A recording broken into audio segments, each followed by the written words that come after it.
Welcome to the Second Pathways Forum, People, Places, and Breast Cancer, where we will explore how where we live affects survival and quality of life after a breast cancer diagnosis.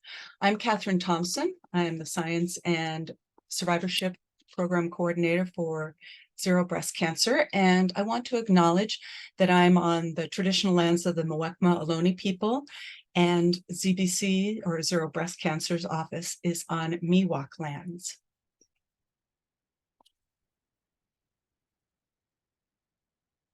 And to just give you a little background about Zero Breast Cancer, we've been around for 23 years, and we focus on things that we have some control over that impact our risk of breast cancer, as well as our risk for cancer recurrence and for our health and quality of life after a cancer diagnosis. So while there are some actions that we can take to improve our health as individuals on our own, we also need to work together to address the many factors that impact our neighborhoods and our communities. And these are things like social problems, unfair practices, and unjust conditions that threaten the health of people. So while Zero Breast Cancer provides free outreach and education campaigns to all, we especially seek to reach communities of color, people with lower incomes, and other groups that face a greater cancer burden. And we do this by collaborating with communities and scientists like the Pathways Breast Cancer Survivorship Study to produce materials and events like today's webinar. So please sign up for our e-newsletter to keep up on our latest projects. And so now I have the great pleasure of getting us started, and I would like to introduce our first speaker, Dr. Candyce Kroenke, a senior research scientist at Kaiser Permanente, Northern California Division of Research. She also is a professor at Kaiser's School of Medicine. And Dr. Kroenke has been with the Pathways study for more than 10 years. She's been collaborating on it since, I guess, for at least more than a decade. Her research focuses on how social networks, race, ethnicity, and immigration status make a difference to cancer survival. So, Candyce, can you please share your slides? Excellent, there we go. And take it away.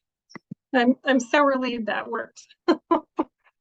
Hi, I'm Candyce Kroenke, and I thank you, Catherine, for that kind and brief introduction.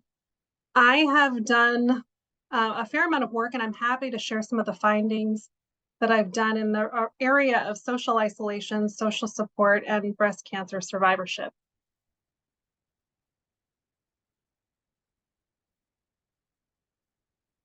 So as a brief overview, I'm going to define a few different concepts that I'm going to use throughout this talk.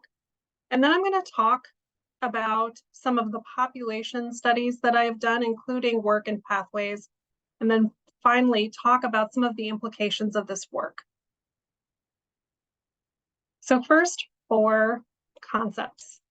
The first one I'm going to introduce is this idea of social determinants of health to give you a sense of the context of the work that I've been doing. And social determinants of health are defined as the conditions in which people are born, grow, work, live, and age, and the wider set of forces and systems shaping the conditions of daily life. These are something that health systems and a lot of people doing research are thinking about now. And I will note that my work focuses specifically on the community and social context, with special attention on the ideas of social integration and support systems. So a couple more constructs. The first one that I'm going to talk about is social networks. And I define this as the web of social relationships that surround an individual. Social networks are made up of people's social ties and, of course, the frequency of contact. And essentially, what we're talking about is people's family, their friends, religious and community organizations, as well as work, online, etc. A related set of concepts are these ideas of social isolation and social integration. People who are socially isolated are defined to have relatively few ties or infrequent contact. And conversely, people who are socially integrated tend to have lots of ties around them and more frequent contact. The other concept that I'm going to introduce is this idea of social support, which is defined as the perception and reality of the exchange of assistance through social relationships. And there are a number of research models around social support and different ways that researchers have looked at this. The model that I'm going to use is one that was developed by Sherburne and Stewart. And there are four different types of social support that emerged from their work. They essentially asked people who had a variety of chronic disease outcomes the kind of support they received. And the four types that emerged from this particular analysis included tangible and instrumental support.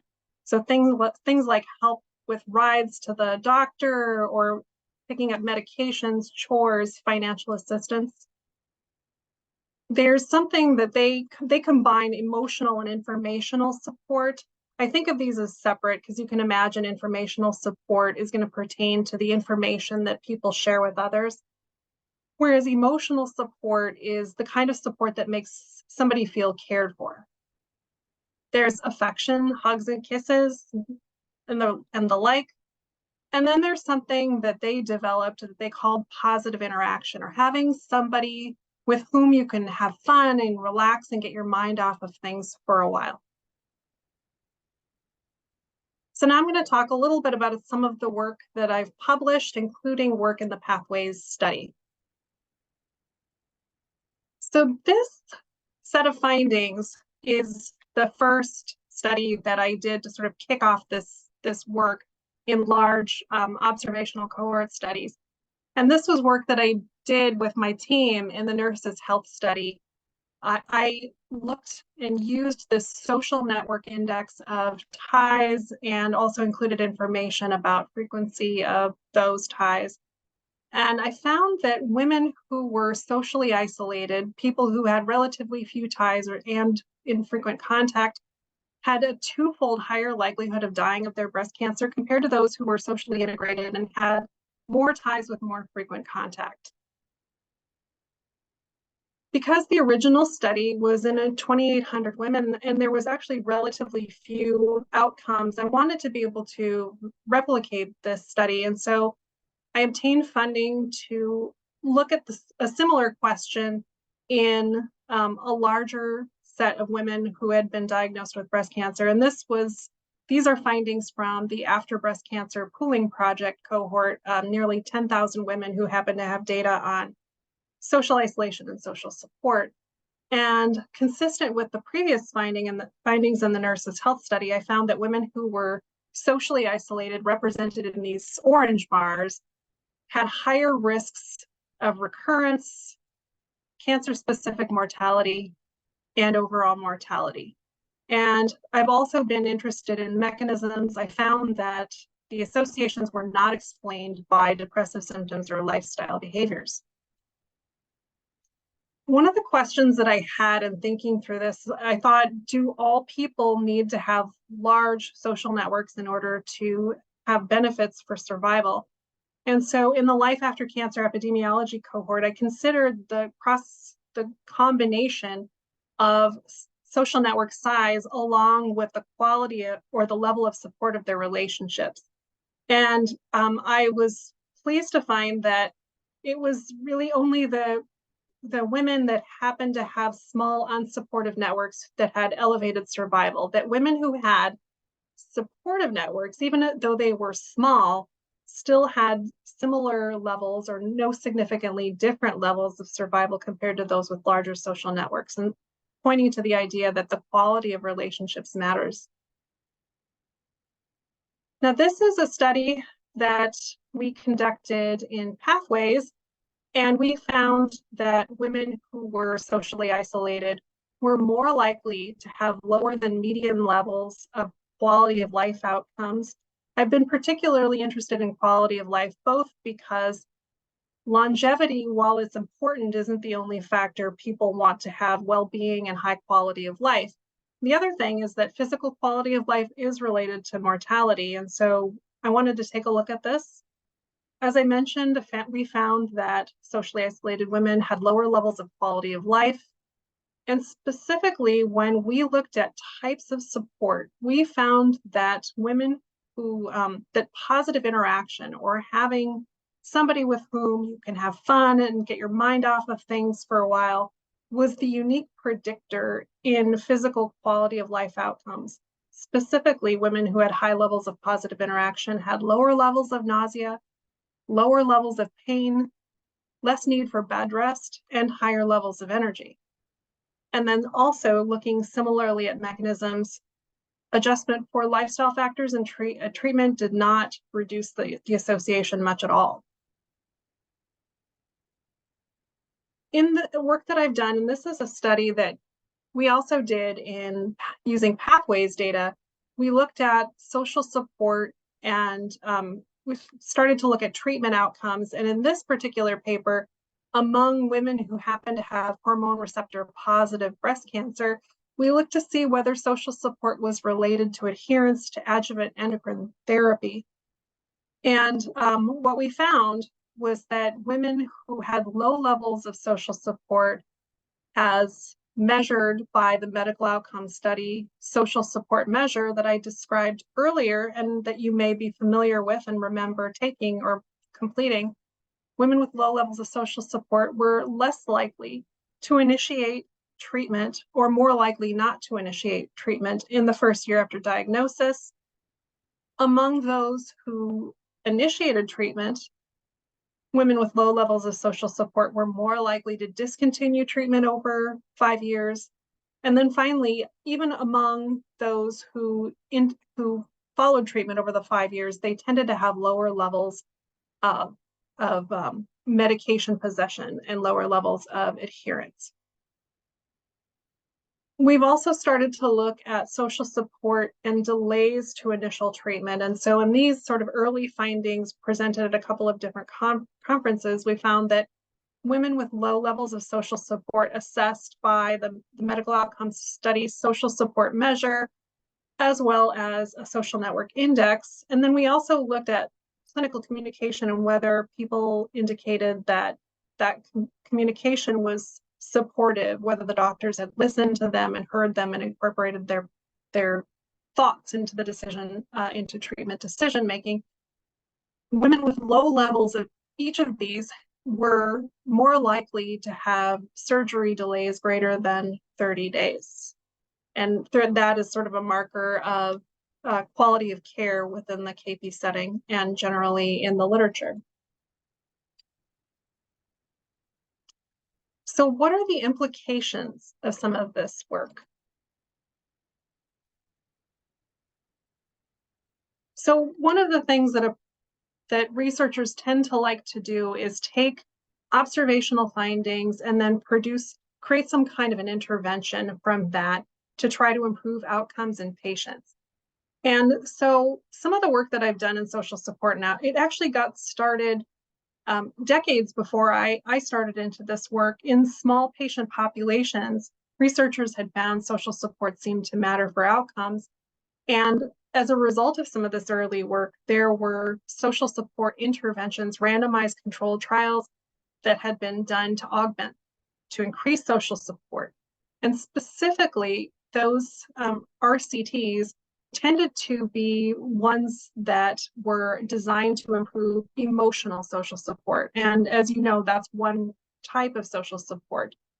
So the initial finding that sort of launched some of this work was something that was developed by David Spiegel in an early study in metastatic breast cancer patients. He found that an emotional social support intervention was related to twofold higher survival compared with an educational intervention. And that finding was captivated a lot of interest, and there were a number of RCTs. But overall, when all was said and done, after those, there was little evidence of benefit. And this is sort of the finding that capped off that. So this was a study that was conducted by Pam Goodwin and published over 20 years ago in the New England Journal of Medicine, in which they evaluated an emotional social support intervention and found no difference in survival. So that's not to say that emotional social support is not important or that emotional social support interventions couldn't be important. But I will point out that it is only one means of providing support. In some work, including that was conducted by David Spiegel, he's shown that emotional social support interventions can improve quality of life, particularly in people who have struggled with social support. However, there are findings suggesting that in patients with very strong levels of social support already in their networks, it has reduced quality of life in some. So it may be that it's beneficial in some populations. But overall, as I've mentioned, social support interventions haven't improved breast cancer survival. They've also not improved cardiovascular disease outcomes. There was sort of a famous trial that was also published about 20 years ago, the Enrich trial, in which they looked at social support to improve outcomes, and they didn't find any association. And social support interventions have also not been associated with smoking quit rates. So I guess the point I'll bring home is that social support matters, but that knowledge does not necessarily point the way to best solutions. So what do we do with that? Well, at the individual level, there are ways that studies show that you can increase social support. At the individual level, the American Psychology Association indicates ways to increase social support include casting a wide net, so that you have maybe friends who can help with different needs at different times, depending on who they are. One way they mention is to be proactive and sort of work on your network ahead of time that you might need them for, something like a breast cancer diagnosis. They also mention taking advantage of technology, following your interests and getting involved following those interests. And then, of course, once you've been diagnosed, the importance of seeking out peer support and asking for help, including professional help, is important. They also mention the idea of improving social skills. Now, some of those kinds of individual level things may be easier for certain people to act on than others. And of course, there's literature showing that there are things that can compromise levels of social support that actually make it harder for people to get support. One of those models is something called the deterioration model. And so things like childhood trauma, chronic financial stress, discrimination can lead to lower levels of social support and make it hard to get high quality support. Another sort of model that's been developed is this one of inhibition. There are personality factors that may make it more difficult for people to connect with others. And so I don't think that ultimately interventions will be the ones that are going to be the most effective are not necessarily always going to be at the individual level. So one of the hypotheses that I have and that has been driving some of the work that I've been doing more recently is this idea that systems can augment or increase social support. The first idea is that maybe understanding community factors that contribute to feelings of social support could inform policies to improve social support. And the second hypothesis I have is that in health systems, collecting information on social support, what we often call social screening, may lead to higher levels of support in patient populations if they are properly referred to appropriate resources. Now, that said, I will mention a couple of funded studies that I have that I want to also note that data from the Pathways study is contributing to our understanding and our ability to conduct these projects. So the first project I want to tell you about is something that we call the Enclave study. And what we are doing in this work is exploring the role of social networks in associations between immigrant status, lifestyle, factors and breast cancer outcomes and in a pooled study, including pathways study, as well as the Life After Cancer epidemiology cohort and the Community Health Initiative cohort. In that work, we're developing data on sociocultural institutions. And so one of our thoughts is that if there are institutions in the community that help provide places for people to connect socially in a variety of ways, that may actually improve support at the neighborhood level. And we're of course looking at other area level factors. And then we're going to look to see whether these mediate associations with lifestyle as well as breast cancer mortality outcomes. A second study that I will let you know about is something that we call EHR support. And what we are doing is we are using data from electronic medical records, the kind of information that clinicians have added on patient social support at the time of a breast cancer diagnosis, and putting that together to try to develop a tool to help clinicians identify patients at risk of low social support. And so we're using a methodology called natural language processing to pull this. We're also using machine learning to help pull this information and craft the score. And pathways is a critical component of this because of the social support and social ties data. We're able to validate those data with those particular data. And then, so we're also looking at implementation, workflow and IT kinds of requirements currently, and hope to be able to implement the score at some point. So the implications for breast cancer survivors at the individual level, it's easier said than done. The idea is best if you're able to build supportive networks before you are diagnosed. And you can see obviously that is going to be challenging once you're diagnosed. That is maybe not the best time to be building your network. But if you think ahead and there are other kinds of conditions, person can be always thinking about how to maintain and build those relationships. You can live in supportive communities. Of course, identifying those would be challenging. Some of the research I think that has been somewhat effective in showing how people can increase social support has been this idea of engaging in the community. And then of course, once diagnosed, you can seek support through peer and online support groups, through the American Cancer Society Road to Recovery resources. The Kaiser Permanente Community Support Hub has also resources. And then the thing that I would mention is important to do is keep participating in research, because the data that you have provided has been critical to being able to understand these associations and develop further work.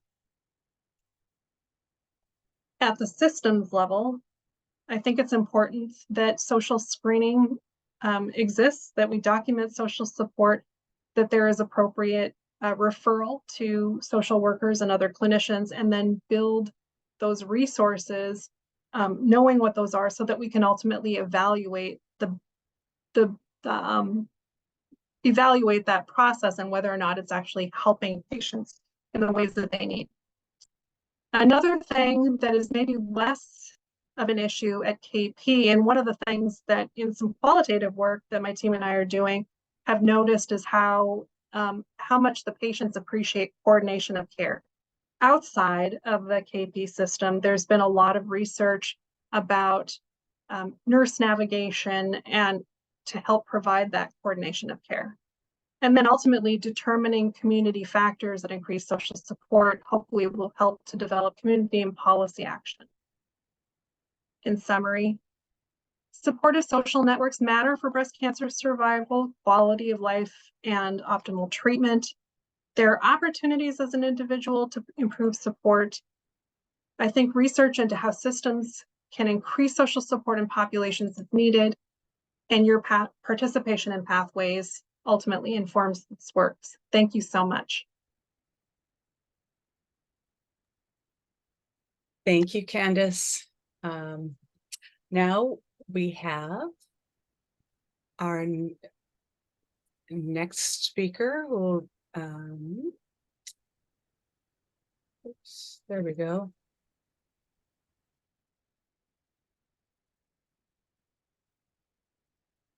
Our next speaker is, I'm honored to present Salma Shariff-Marco, who is, excuse me, she is an associate professor of epidemiology and biostatistics at the University of California, San Francisco, and co-director at the Helen Diller Comprehensive Cancer Center. Dr. Shariff-Marco has been with the Pathways study for about 10 years now, we think. And she's been working on neighborhood characteristics and how place makes a difference in breast cancer survivorship. Salma. Thank you so much, Catherine, and thanks, Candice. That was a wonderful presentation, thinking about people and places and how that connects to breast cancer survivorship. And I'm going to talk more about the attributes of places themselves, but certainly place and people are interacting as they inform our health. So I want to just clarify that I'm not the co-director of the Comprehensive Cancer Center at UCSF, but the co-director of a shared resource within the Comprehensive Cancer Center, which is focused on biostatistics and population research. So today on my talk, what I'm going to do is provide a little bit of background related to why place matters for health, and then share some of the work that we've been doing to really develop a neighborhood resource characterizing different aspects of the neighborhood that we think are going to be relevant for breast cancer survivorship, and then share some of the results from studies that we have completed, one that's currently in review, and then open up for discussions.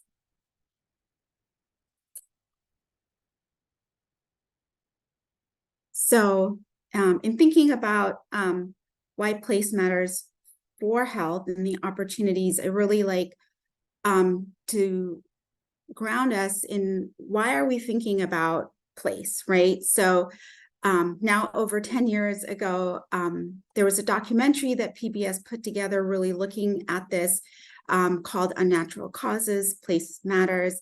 And in this, they asked the question of Dr. David Williams, who's now at Harvard, why your street address is important, is such a good predictor of health. And his response was that when we think about health, we usually think about healthcare access and access to healthcare, and then the quality of care. But what research clearly shows is that health is embedded in the larger conditions in which we live and work. Sometimes we naively think of improving health by simply changing behaviors, but the choices of individuals are often limited by the environments in which they live. And so just to illustrate that for us, I have some very simple examples, starting with maybe for thinking about behavior change around exercise. In addition to helping people buy into the fact that exercise will improve your health, it has many individual benefits, and addressing any individual factors, we might also want to understand where a person might be living and how they're going to access places for exercise, right? Whether they have trails or parks or gymnasiums around them. We might want to also think about what their community is like. Do other people exercise? Do they have sort of the social support for this? Are they also, what are the social norms in their neighborhood around exercise? Or do they have friends where they can go exercise together? We might also want to think about what the neighborhood itself is like in terms of air pollution, in terms of other toxic hazards in the neighborhood, safety, the conditions of the neighborhood. So all these things might be influencing this individual's ability to change their behavior. Another example, behavior example that we can consider is diet. So here, if we're recommending people eat, say, more fruits and vegetables in their diet, it's really important to understand the resources, the places within their neighborhood where then they can access fruits and vegetables, right?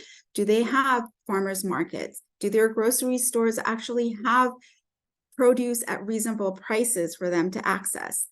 What other types of food outlets are there? Are the restaurants primarily fast food restaurants, or are they other types of restaurants for them?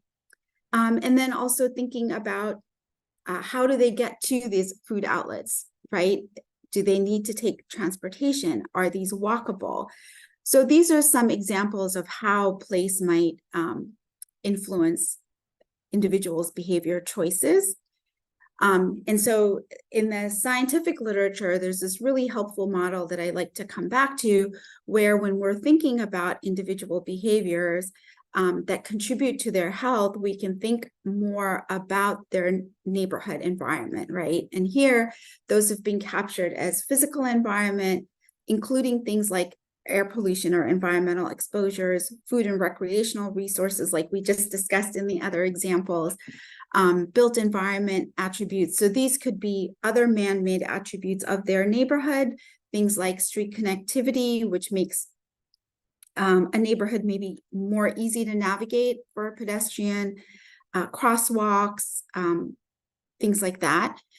Aesthetic quality in natural spaces. So this might be green space, it can be blue space, it can be whether or not parks are well maintained, those kinds of things, services and quality of houses as well.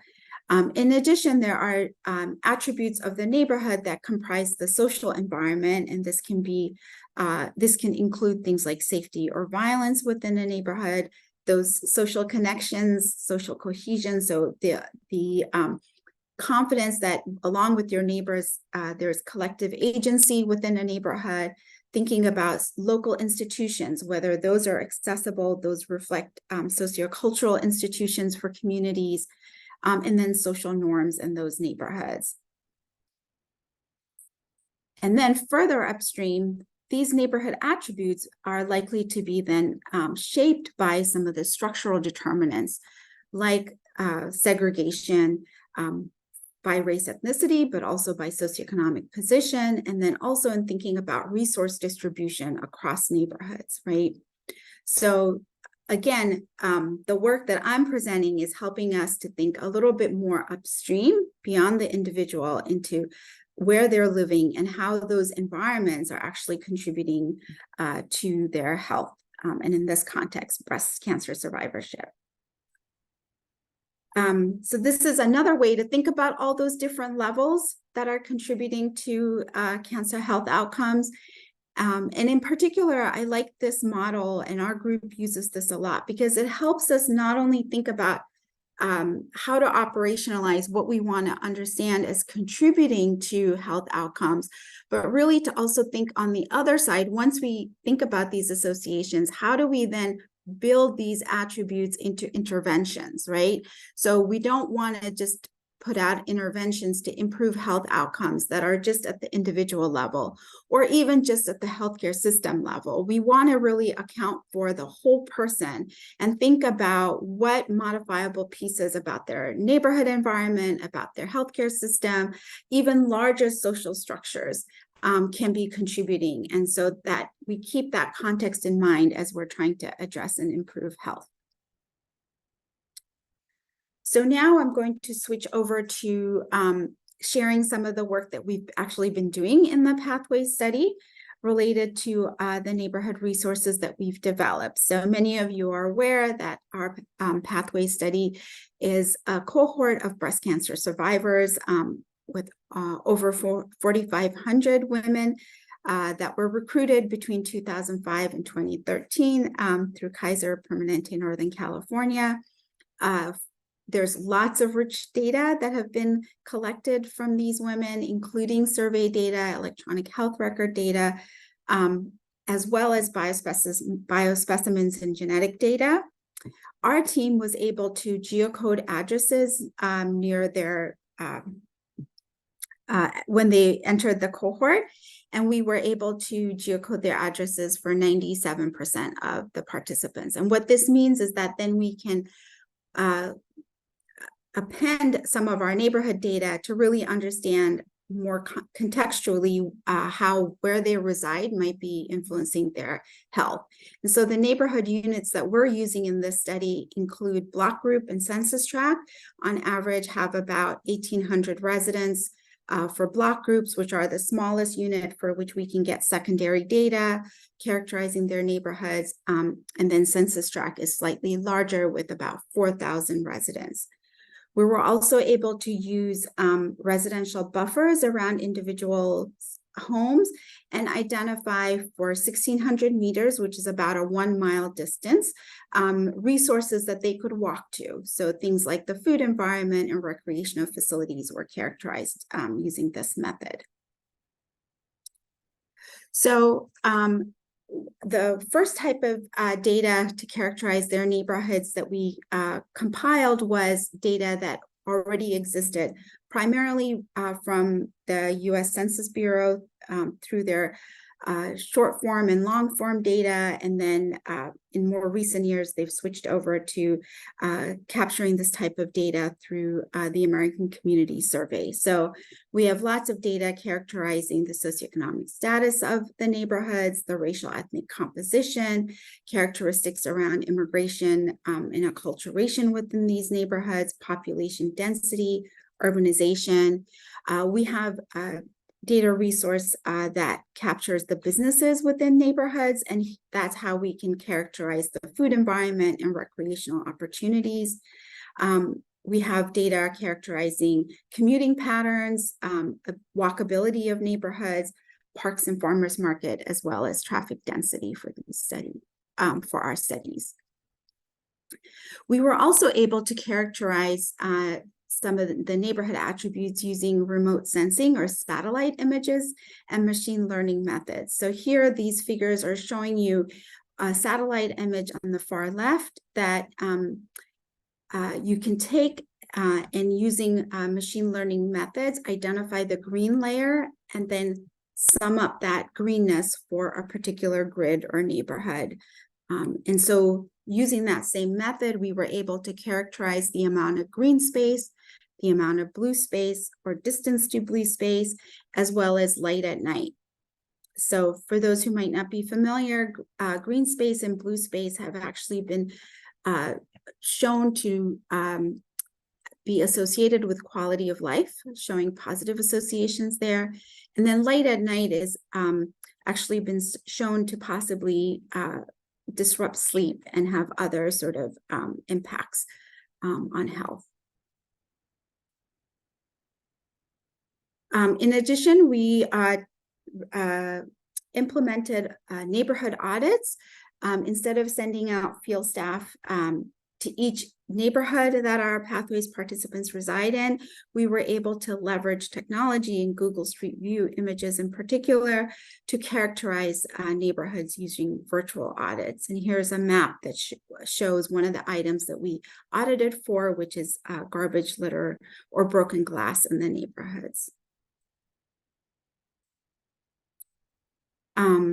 In the 72-month follow-up survey, we also asked the participants, so many of you might remember, responding to a survey about your neighborhood, about resources in your neighborhood, about how you might interact with your neighbors, those kinds of questions. And the purpose of this is to better understand not just what is present in their neighborhood, because we're able to do that with those existing geospatial data or the other types of data that we've collected in Pathways, but what we don't really have is the individual's experience within the neighborhood, right? So what they're accessing, how they're interacting with their neighborhood. So in the figure here on this slide, we're sharing with you results from that 72-month follow-up survey. The different colors here represent different racial, ethnic, and nativity groups for our Pathways participants and how they responded to questions asking about whether they can do most of their shopping at local stores, whether they think stores are within easy walking distance to their home, or if there are many places that they can walk easily, as well as whether there's transit. And you can see here that these neighborhood attributes do vary across these population groups in our study sample. We were also able to create residential histories. So what this means is to look at addresses over time for the Pathways participant and understand whether they moved, and if so, then how their neighborhoods might change over that with that move. And in addition, in the most recent, in the past year, we've been working to incorporate data on the physical environment. This data comes from a resource known as CalEnviroScreen. And so it has really comprehensive data on a variety of pollutants, including air pollutants, ground pollutants, and water pollutants. And so we are now just starting to work with this data and look to see what their distribution is among pathway participants' neighborhoods. So in my last few minutes, I'm going to switch over to share some of the findings using some of the neighborhood data that we've put together for the pathway study. So coming back to geospatial data, characterizing the social and built environment, we look to see if these neighborhood attributes are associated with body size among our pathways participants.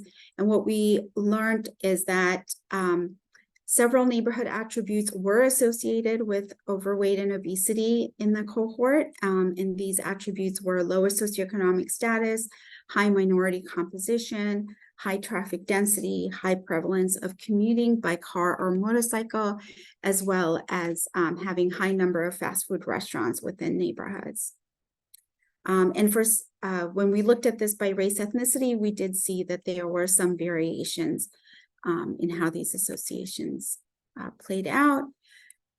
In a second study, we looked at cardiovascular disease risk and neighborhood attributes. And here we were able to add some additional data and saw that both crime score and then a racial ethnic composition measure, % Asian American, were associated with increased risk of cardiovascular disease.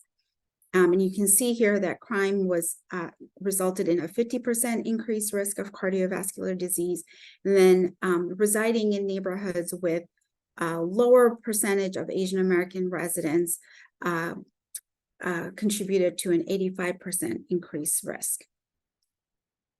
And in trying to understand this last association, this neighborhood attribute related to racial ethnic composition, we are still unpacking that, but I think what we were pointing to is that these neighborhoods are not only they have both what might be considered health promoting, but also some adverse attributes, so that they are higher SES neighborhoods, but they also seem to have more crime. They were in more urban places, and so we are still trying to understand whether this is a marker of maybe less diverse neighborhoods, and trying to unpack why we saw that association.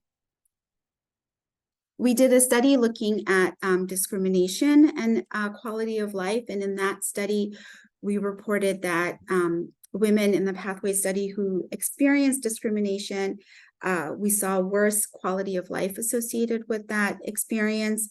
And then we did look to see if place modifies that association. So if women living in more segregated places or living in places with that were more culturally distinct, with more residents of the same racial or ethnic group, had the same association. And what we saw is that for women residing in neighborhoods where they had shared racial ethnic group residents, that the association of discrimination was buffered, so that the impact was less in those neighborhoods. And this might be coming back to sort of what Candyce was presenting about social ties and social support in those neighborhoods, helping to buffer some of the impact of discrimination. So our most recent study, we're really interested in better understanding how these upstream social stressors might actually be embodied, right? Might get under the skin and contribute to health. And so in the literature, there have been a hypothesis around a variety of neighborhood stressors that can contribute to ill health, listed here. low SES, nighttime light, crime, traffic density, household crowding, as well as unhealthy food environments. But also there are some attributes of the neighborhood, like I mentioned earlier, green space and blue space, that might help buffer some of how these stressors impact health. So we propose to look at this using a marker for stress called allostatic load. And this is a measure of multiple biological components that really are trying to capture the wear and tear of chronic and cumulative stress on the body. And this has been hypothesized to be a potential intermediary outcome as it's associated with subsequent morbidity and mortality. And this particular concept or measure has many biological pathways through which it can influence health, including cardiovascular, metabolic, immune, and inflammatory pathways, as well as neuroendocrine pathways. Within the pathway study, we were able to identify markers for cardiovascular, metabolic, and immune or inflammatory pathways that we've included in our measure of allostatic load. And when we looked at whether these neighborhood factors are associated with allostatic load in our sample, we identified several neighborhood factors for whom we saw increased odds of high allostatic load. And these include socioeconomic status, household crowding, unhealthy food environment, crime, traffic density, and light at night, as had been hypothesized in the prior literature. And then we also saw that having more green space resulted in decreased odds of having a higher allostatic load. Sorry for that acronym being in that last slide. So here's just an example of what some of the effect estimates look like, the associations that we saw. So on the column on the left is our neighborhood socioeconomic status measure, and it goes from low SES neighborhoods to high SES neighborhoods. You can see we identified strong associations here that were then attenuated or decreased once we added other neighborhood factors into the model and other individual level factors as shown here. Sort of big picture take-home messages from our work to date is that we have seen that even though many suspect neighborhood factors to be highly correlated, that they are not so highly correlated that we can't look at the different factors in a single analysis, right? So that there's some variation in how these neighborhood attributes are coming together within the neighborhoods and the pathway studies. We see that our results do vary by racial, ethnic group, and nativity group. So there's some interaction here in terms of how place and people might navigate their places or utilize resources. And then really, I think where our team is at is starting to think more about how our results can inform multi-level interventions, right? That these neighborhood attributes seem to really be influencing health among our breast cancer cohort. And so how can we think about interventions with that in mind? And so in closing, just really wanted to highlight that Pathways is a really unique resource.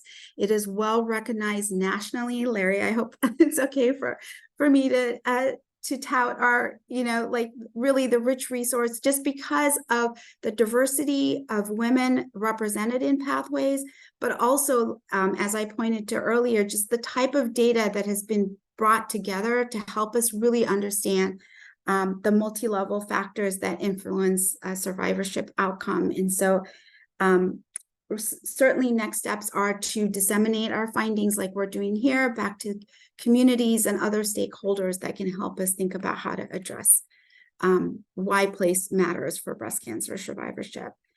So want to acknowledge all the study team members, certainly the study participants and the Pathways CAB that really help us with moving this work forward.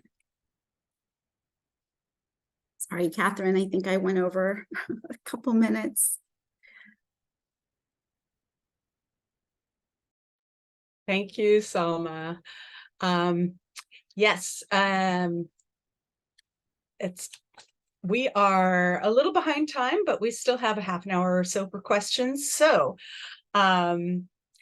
we now have get to the, I think, the most exciting part, because we got a lot of good information from both of our speakers, and now it is my pleasure to introduce the panelists who will join them for the Q&A.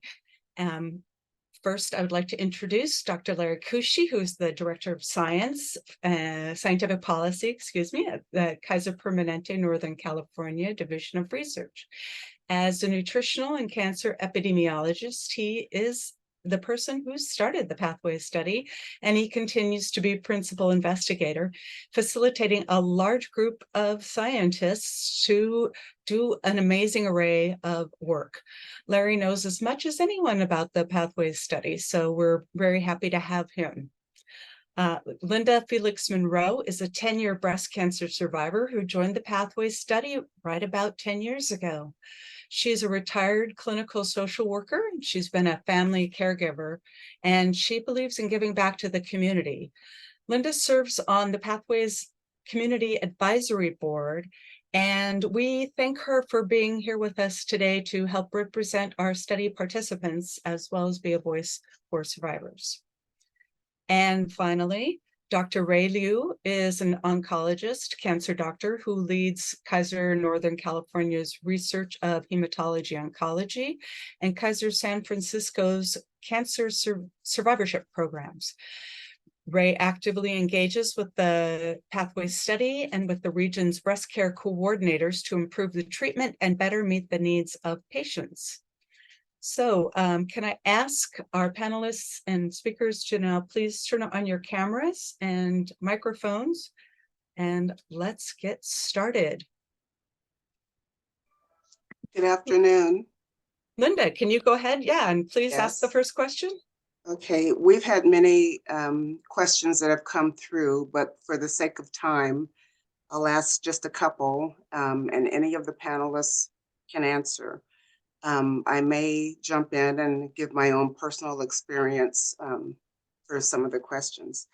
First question that came through was, how do you deal with losing a breast or breasts emotionally and physically?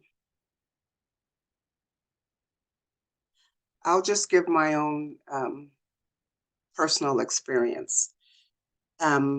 Losing a breast is difficult to think about, but how you perceive it depends on how you view yourself and how you're able to heal properly. There are a lot of societal pressures, cultural and religious beliefs, and differences in how women's bodies are viewed, and breast in particular. One culture may view breasts as strictly for nourishing young children, yet another may view breasts as an enhancement to women's sexuality and beauty. So how you view yourself and what's important to you and no one else is all that matters. My doctor said when I had my surgery that she would try to save my breast if she could. But after they went in, they discovered the cancer was in two places and not just where they thought it was. So mastectomy was the only option, and that was to prevent metastases. What was important to me above all else is that I wanted to live. After surgery, I was sad, losing a breast, a lot of societal pressure as to what that meant. And I was grieving the loss of my breast.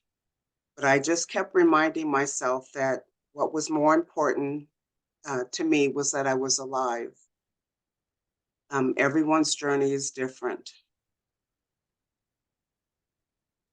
Thank you, Linda. I think that raises a couple of really good points. And this goes back to also something that Candyce spoke about, that, you know, the kinds of support that people need. Each person has, you know, different needs. And you talked about there being, you know, grief, and that there are changes that people go through with cancer. Ray, I think you want to say something. Thanks, Please. Catherine. I think that's a really important question, and I think there's going to be a common answer for a lot of these questions, which is communication. And so a lot of these things are so important, and they need to be personalized with your healthcare team too. Your doctors and your healthcare team needs to know these things because they're important.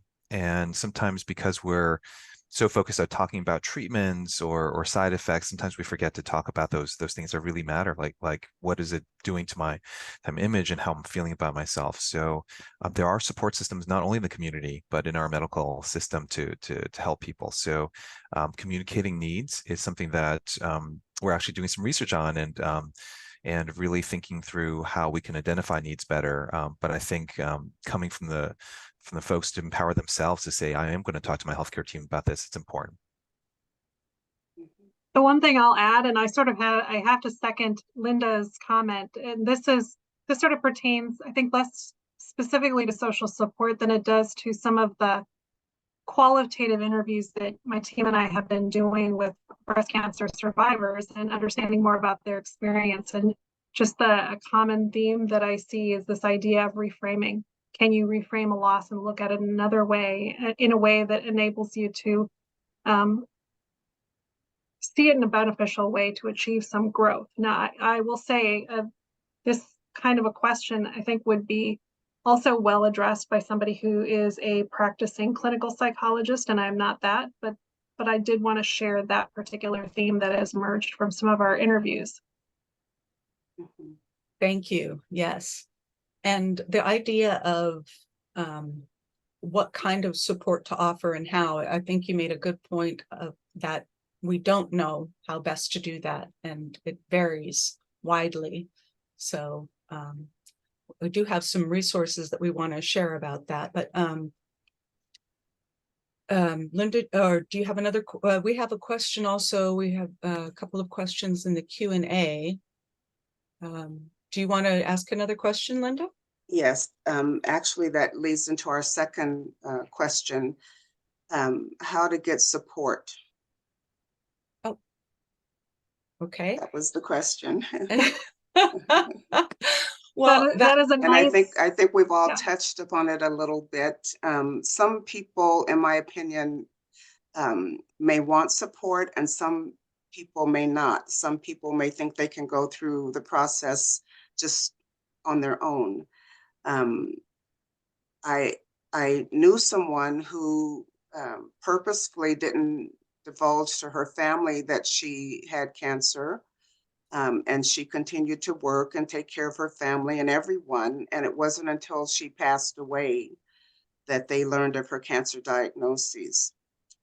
So I think, you know, if you have the kind of family that you can share that information with, you can get support. And sometimes you have families that you just, you know, you can't share that with, or you may feel that you can't share that with. Some families are capable of giving support and some families are not. Support groups are a great way to get support. I started with the peer navigation program at Kaiser. And then from there, I went to several support groups and I learned more about cancer, my diagnosis, as well as other people's diagnoses, and how they were able to cope from, you know, utilizing the support groups. Yeah, I'll just mention also that Liana has been posting, you know, links to various support related information in the chat.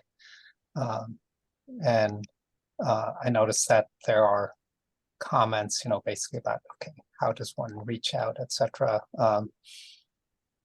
It's possible Ray has additional information specifically about Kaiser that he may want to mention, but yeah, but I think as Candice highlighted, you know, support of various kinds, you know, as Linda just highlighted also, is something that we really, I think, generally do want to provide.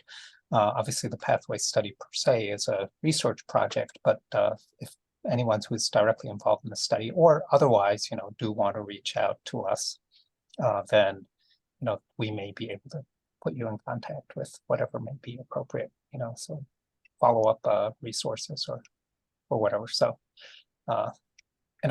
we want to be very supportive of the broader community. So.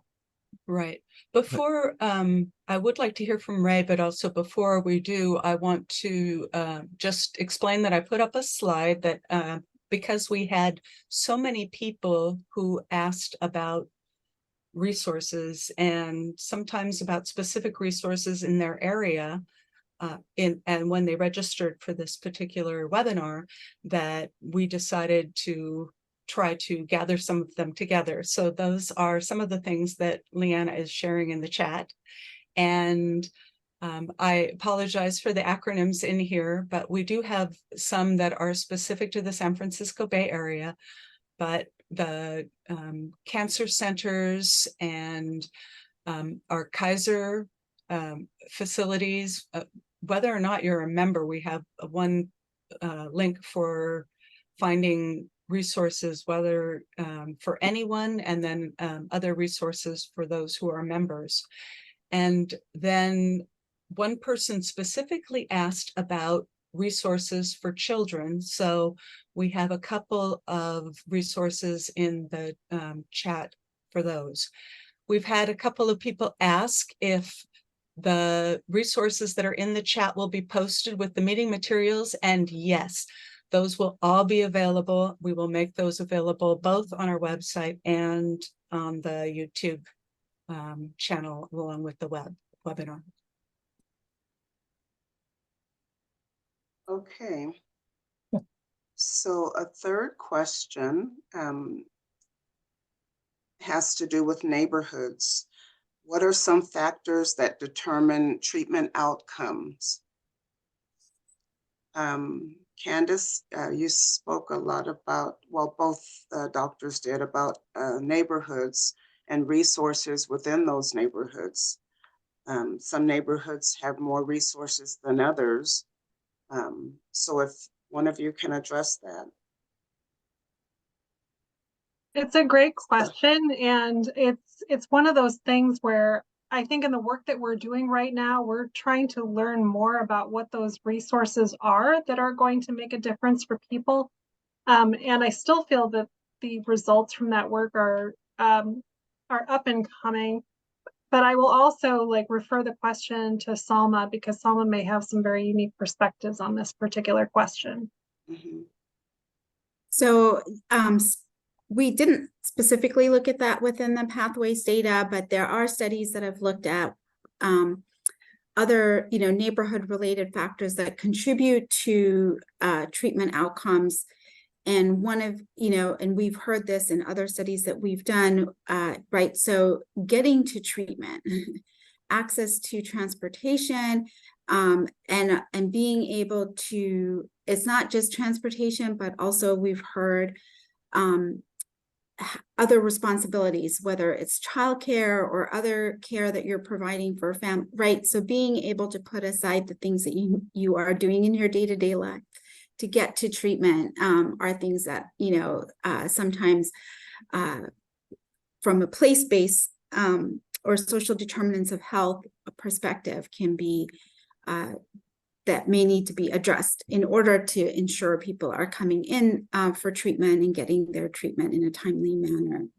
And then certainly things related to language needs, cultural needs, are also other pieces that in the literature have been shown to facilitate. That's a really interesting and important point, Salma. I think that helps to explain one of the slides that Candice showed about the people who were not as socially integrated having delays in surgery, that they may not have the transportation, they may not have the support for after surgery to, the care after surgery that they would need.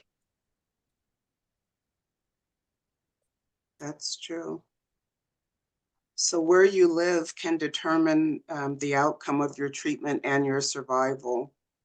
I've worked with people that live in communities that don't have supermarkets. I think Selma talked about the supermarkets. They only have corner stores or liquor stores to get groceries. I know of a community where they don't have a mall.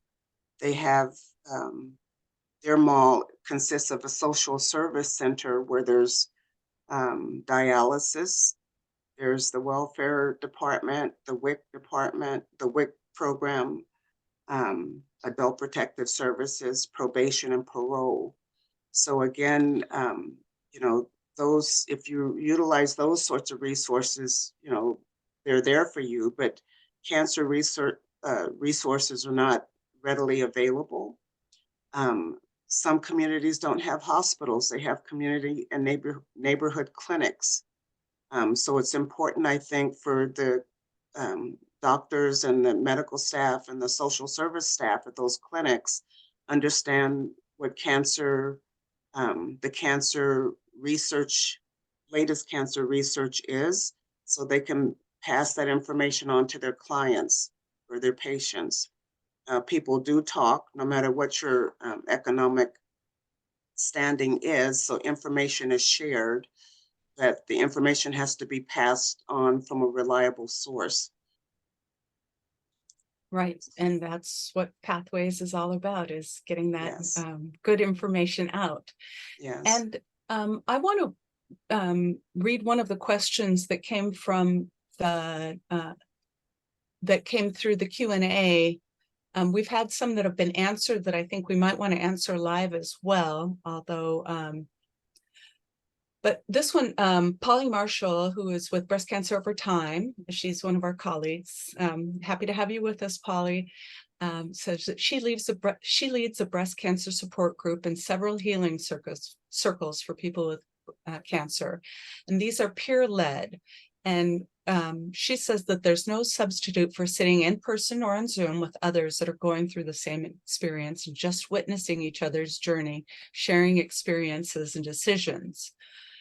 And, you know, that is something that a lot of people experience, that support groups are something that some people find invaluable.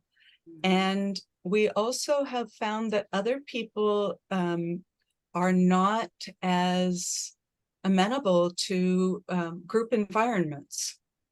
So do we know about other resources? I mean, I know there are things like I put up here, the Women's Cancer Resource Center has individual counseling available for people. And I know that Kaiser also has individual counseling available. Ray, can you talk about some of the other individual or other kinds of resources that are available?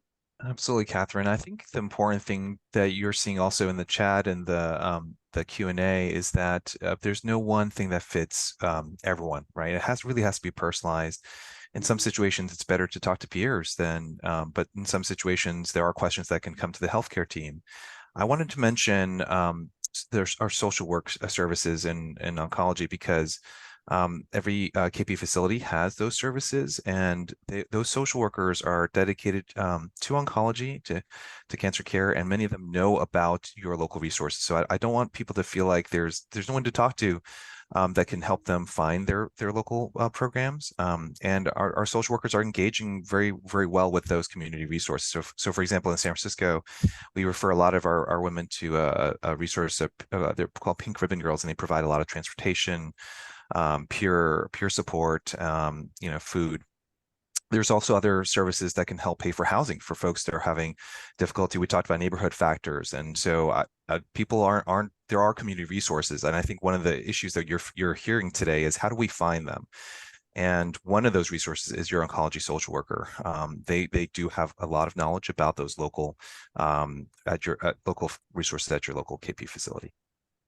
Right, and not everyone is a Kaiser member, and not every facility may have a social worker. So there are some other places like findhelp.org that we've listed here.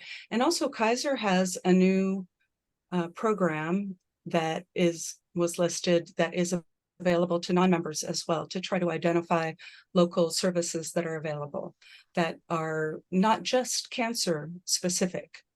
And I want to mention that someone wrote in Bay Area Cancer Connections is a wonderful resource for support groups. They're one of the ones that I have listed on there and this slide. And CSC, that stands for Cancer Support Communities. And they are throughout the United States, and they have they have over 100 locations. So looking for what might be available in your area.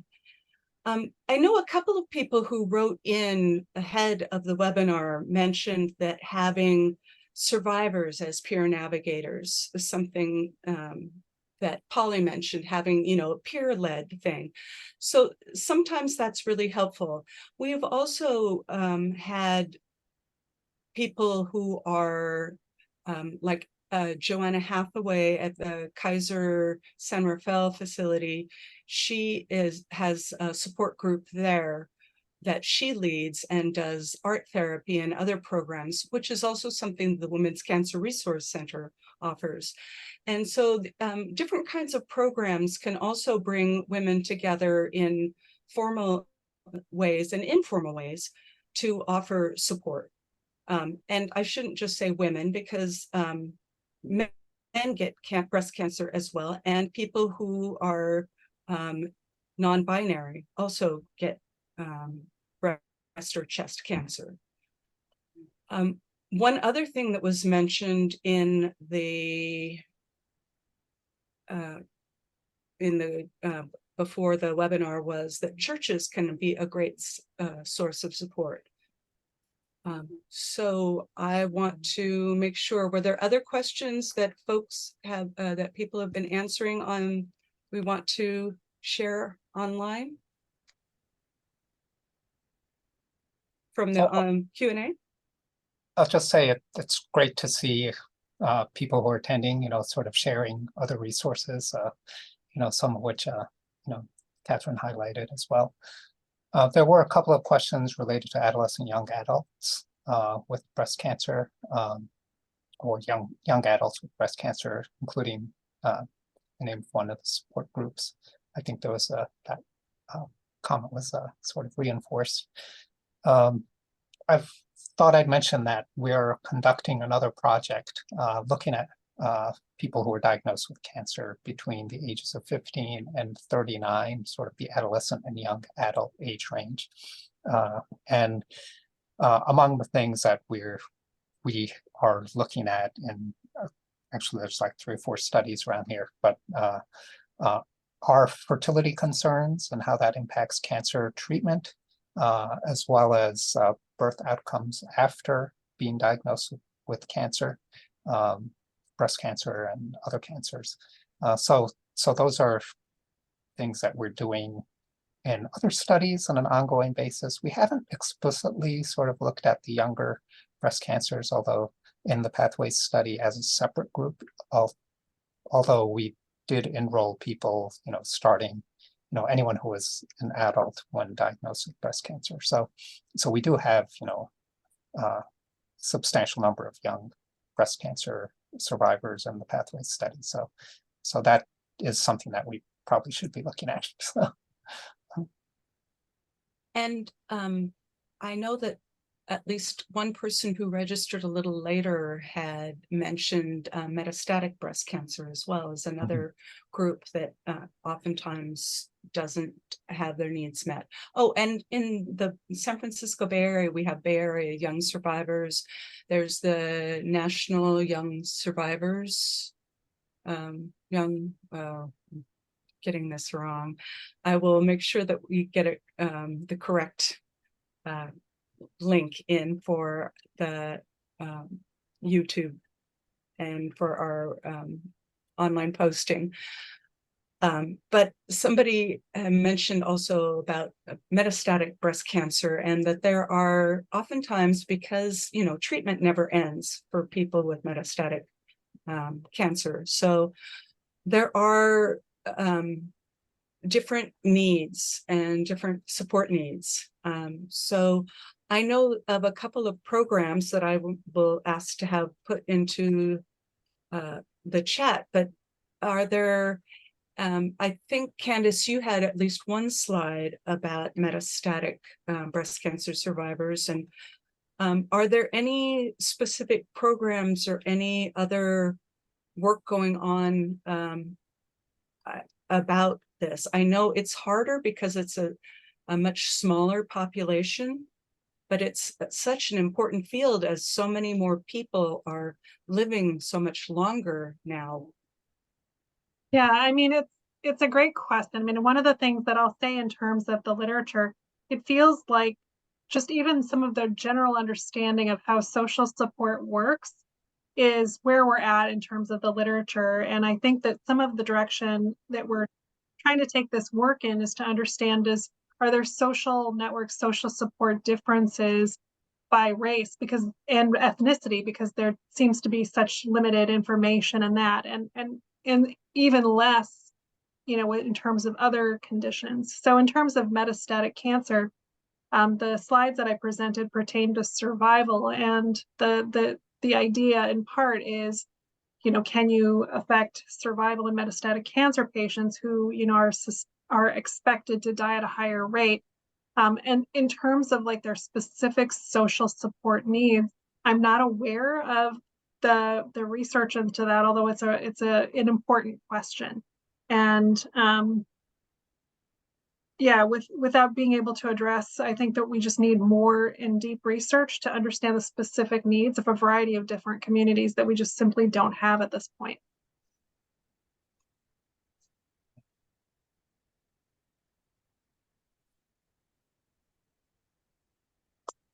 Okay, we're kind of heading towards the end. And I think maybe we can get one more question in. Please. Someone asked,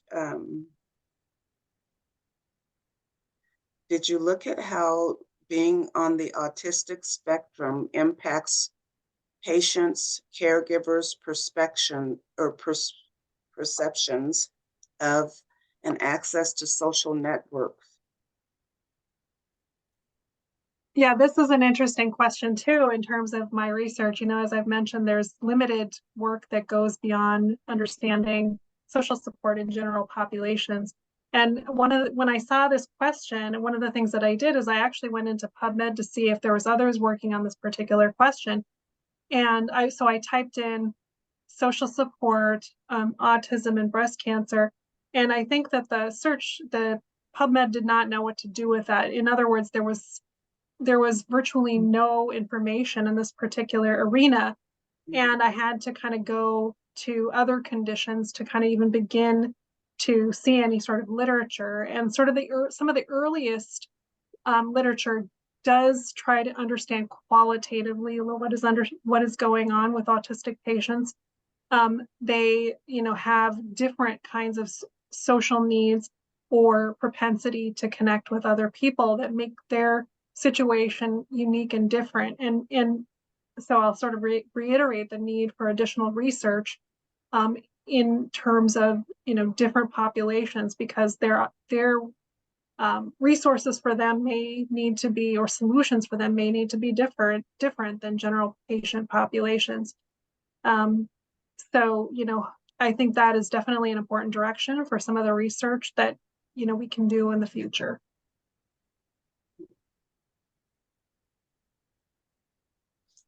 Okay. Yeah. Go ahead, Catherine. Oh, Larry, did you want to say something?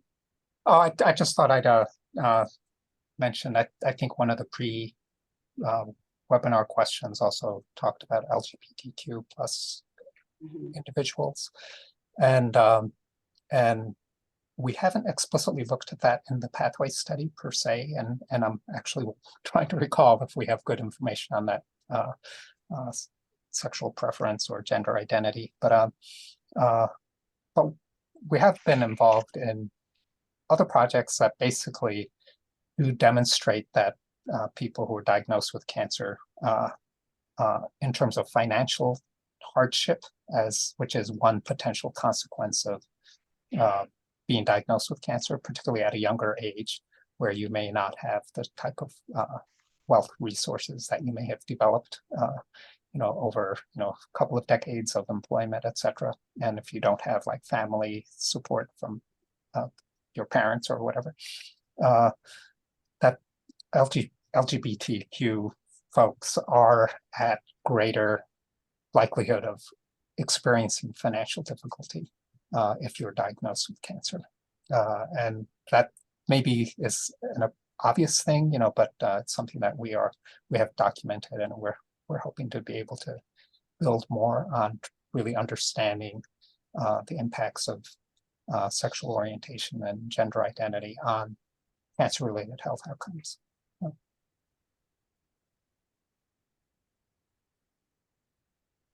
And I know Okay. that there's a national organization, I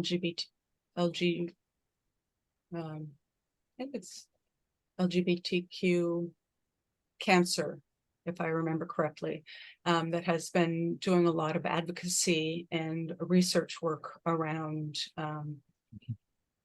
the issues and making sure that clinicians are better prepared to try to also address the needs of folks, that because that has been one of the concerns, is that people don't always felt seen and heard. And with breast cancer, that is definitely an issue, I think.